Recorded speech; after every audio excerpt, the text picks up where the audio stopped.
నంద్యాల జిల్లా పాములపాడు మండలం ఇస్కాల గ్రామానికి చెందినటువంటి చాకలి లింగస్వామిని నిన్న సాయంకాలం 7 గంటల నుంచి 9 గంటల ప్రాంతంలో ఆయన సొంత వ్యక్తిగత పనుల నుంచి పాములపాడు నుంచి ఇస్కాల వెళ్తుండగా ఎస్ఆర్ఎంసీ కాలువ దగ్గర అతి కిరాతకంగా దాడి చేయడమే కాకుండా పాశవికంగా హత్య చేశారు.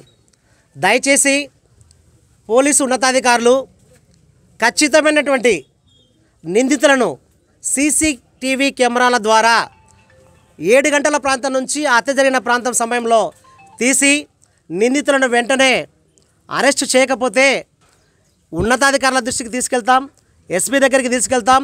ఈ కేసుని అతి త్వరలో తేల్చాలని చెప్పేసి పాములపాడు మండలం రజక సంఘం తరపు నుంచి మేము పోలీసు ఉన్నతాధికారులను విజ్ఞప్తి చేస్తున్నాం సార్. ఎందుకంటే రజకుల మీద ఈ విధంగా దాడులు జరగడం చాలా ఘోరమైన హేయమైన చర్య సార్. దయచేసి లింగస్వామి అనే వ్యక్తి చాలా మంచి వ్యక్తి. మీకు తెలుసు, గ్రామంలో తెలుసు, మండలంలో తెలుసు, ఈ 2 తాళాలకు తెలుసు లింగస్వామి అనే వ్యక్తి ఎటువంటి వ్యక్తి అనేది. మరి అటువంటి ఒక మంచి వ్యక్తి మీద ఈ విధంగా దాడి చేయడం చాలా ఘోరం, హత్య చేయడం చాలా అమానుషం. దయచేసి పోలీసులు చర్య తీసుకొని ఈ యొక్క కేసుని త్వరగా పురోగతిని తెలుసాలని చెప్పేసి పాములపాడు రజక సంఘం నుంచి డిమాండ్ చేస్తున్నాం. శ్రీలం శ్రీనివాసులు రజక సంఘం నాయకులు.